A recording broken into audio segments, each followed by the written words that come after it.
آپ صلی اللہ علیہ وسلم نے 14 دن قیام فرمایا تھا اور وہیں پر اس کی بنیاد رکھی تھی۔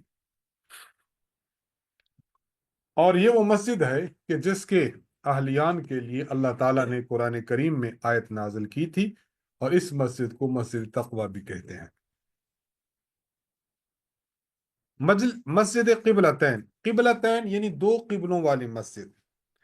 مدینہ منورہ کا ایک محلہ تھا بنو سلمہ، اس میں یہ مسجد تھی۔ جب سن 2 ہجری میں تحویل قبلہ کا حکم آیا تھا تو نبی علیہ الصلوۃ والسلام اور صحابہ نماز ہی میں انہوں نے اپنا رخ بیت المقدس سے بیت اللہ کی طرف کر لیا، کیونکہ ایک نماز میں صحابہ اور حضور نے 2 قبلوں کی طرف اسی مسجد میں کھڑے ہو کر نماز پڑھی تھی، اس لیے اس مسجد کو مسجد قبلتین یعنی 2 قبلوں والی مسجد کہا گیا۔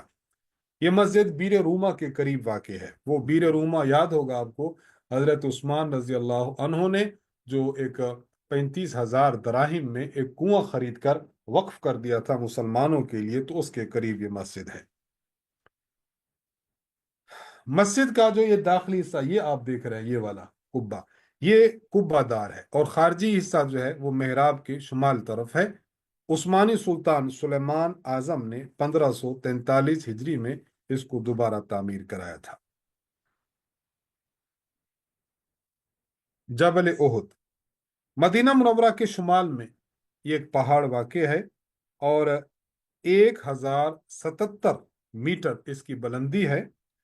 اس مقام پر مشرکین مکہ اور مسلمانوں کے درمیان دوسرا غزوہ پیش آیا تھا، جسے غزوہ احد کہتے ہیں۔ نبی علیہ الصلوۃ والسلام اس پہاڑ کے متعلق فرمایا کرتے تھے، جبل احد یحبنا ونحبہ، جبل احد کو ہم سے محبت ہے اور ہمیں جبل احد سے محبت ہے۔ امام بخاری رحمہ اللہ کی صحیح بخاری میں روایت ہے کہ نبی علیہ السلام ایک مرتبہ جبل احد پر چڑھے، آپ کے ہمراہ حضرت صدیق اکبر، حضرت عمر اور حضرت عثمان رضی اللہ عنہم تھے۔ پہاڑ ہلنے لگا تو حضور نے اس پر اپنا پاؤں مارا اور فرمایا، اے احد ٹھہر جا۔ تو اس پر ایک نبی، ایک صدیق اور 2 شہید ہیں۔ تو اتنا عظیم الشان پہاڑ ہے، اس کی بھی زیارت کرتے رہنا چاہیے۔ میدان بدر، یہ وہ میدان ہے جس میں اسلام کا پہلا معرکہ لڑا گیا۔ مسلمان جو ہے وہ بے سر و سامانی کے عالم میں تھے، بہت مختصر ان کے پاس آلات جنگ اور آلات حرب تھے، لیکن اللہ تعالیٰ نے اس جنگ میں مسلمانوں کو فتح نصیب فرمائی۔ 70 کفار مارے گئے جو ان کے بڑے بڑے سردار تھے، اور 70 کو انہوں نے قید کر لیا تھا، اور بہت مال غنیمت ان کا مسلمانوں کے ہاتھ آیا تھا۔ بیر روما، یہ بیر روما وہی ہے جسے بیر عثمان بھی کہا جاتا ہے، بیر عثمان بھی کہا جاتا ہے۔ نبی علیہ الصلوۃ والسلام نے اس کے متعلق فرمایا تھا کہ جو شخص اس کنویں کو خرید کر رفاع عامہ کے لیے وقف کرے گا تو اللہ تبارک و تعالی اس کے لیے جنت عطا فرمائیں گے۔ تو بشارت جنت کا سبب یہ تھا، حضرت عثمان رضی اللہ تعالی عنہ نے پھر اس شخص سے خریدا تھا اور خرید کر اس کو مسلمانوں کے لیے وقف کر دیا تھا۔ تو بحمد اللہ تعالیٰ یہ بہت بڑی زیارات ہیں۔ انسان جب مدینہ منورہ میں ہو تو مدینہ منورہ کے بھی، اور جب مکہ مکرمہ میں ہو تو مکہ مکرمہ میں ان زیارات کو دیکھا کرے اور ان کے جایا کرے، تو انشاءاللہ العزیز وہ اسلام کا وہ عظیم الشان پس منظر اور اسلام کی وہ ایک تاریخ یہ انسان کو جو ہے وہ محسوس ہوگی۔ حج کا جو کورس تھا، اللہ تعالیٰ کے فضل و کرم سے اور ہمارے استاذ محترم کی دعاؤں کی برکت سے اور آپ تمام احباب کی توجہات سے الحمدللہ پائے تکمیل کو پہنچا۔ اللہ تعالیٰ سے دعا ہے کہ اللہ تعالیٰ اس حج کورس کی برکت سے ہم سب کو حج بیت اللہ نصیب فرمائے، آمین ثم آمین۔ اللہ تعالیٰ اپنے گھر کی زیارت نصیب فرمائے، اپنے پاک پیغمبر صلی اللہ علیہ وسلم کے روضہ اطہر کی زیارت نصیب فرمائے، وہاں درود و سلام کا ہدیہ پیش کرنے کی توفیق عطا فرمائے۔ حج کے مسائل پوچھنے کے لیے ہم اپنا نمبر آپ کے سامنے شیئر کر رہے ہیں، تو اس نمبر کو احباب نوٹ فرما لیں۔ حج کے مسائل آپ نے پوچھنے، اور حج کے ایام میں انشاءاللہ العزیز ہم آپ کی سوالات کے جوابات کے لیے حاضر خدمت رہیں گے، اور اگر آپ احباب نے اس حوالے سے مزید کوئی رہنمائی چاہنی ہو تو انشاءاللہ وہ بھی ہم حاضر خدمت رہیں گے۔ اللہ تعالیٰ آپ کا پڑھنا پڑھانا سب کا پڑھنا پڑھانا اپنی بارگاہ میں قبول اور منظور فرمائے۔ اقول قولی ھذا وآخر دعوانا ان الحمد للہ رب العالمین۔ الحمد للہ رب العالمین والعاقبۃ للمتقین والصلاة والسلام علی خیر خلقہ محمد وآلہ وصحبہ اجمعین۔ اللہم انت السلام ومنک السلام تبارک یا ذا الجلال والاکرام۔ یا اللہ، آپ کی توفیق سے ہم نے حج کور پڑھایا ہے اور احباب نے پڑھا ہے۔ استاذ محترم متکلم اسلام مولانا محمد الیاس بھمن صاحب حافظہ اللہ کی زیر نگرانی منعقد ہوا، جو ای مرکز نے اس کا انتظام فرمایا۔ اے اللہ، اس کورس کے منعقد کرنے پر ہمارے استاذ محترم کو، ہمارے ای مرکز کی انتظامیہ کو خاص اجر عطا فرما۔ جن احباب نے اس کورس میں شرکت کی ہے، اے اللہ، ان کے شرکت کرنے کو اپنی بارگاہ میں قبول فرما۔ اس کورس کو یا اللہ ہم سب کے لیے باعث اجر فرما، اور اس کورس کی برکت سے یا اللہ ہمیں حج بیت اللہ نصیب فرما۔ یا اللہ، مرکز اہل سنت والجماعت کو دن دگنی رات چگنی ترقی عطا فرما۔ مرکز کی ضروریات کا سامان خزانہ غیب سے فرما۔ خصوصی طور پر ہماری مسجد خاتم النبیین صلی اللہ علیہ وسلم زیر تعمیر ہے، یا اللہ اس کی تعمیر کو جلد از جلد پائے تکمیل تک پہنچا۔ مرکز اہل سنت و آنے والے تمام طلباء کے علم و عمل میں، حافظہ ذہانت میں ترقیات عطا فرما۔ مرکز کے فیض کو پورے عالم میں عام فرما۔ ہمارے استاذ محترم کے علوم سے ہم سب کو مستفید فرما۔ ان کی محنت، ان کی جد و جہد کو پورے عالم میں عام فرما اور ثمر بار فرما۔ استاذ محترم کی جان میں، مال میں، عزت و آبرو میں برکات نصیب فرما، اور ان کے فیض سے پورے عالم کو مستفید فرما۔ وصلی اللہ تعالی علی خیر خلقہ محمد وآلہ وصحبہ اجمعین برحمتک یا ارحم الراحمین۔ السلام علیکم ورحمۃ اللہ وبرکاتہ۔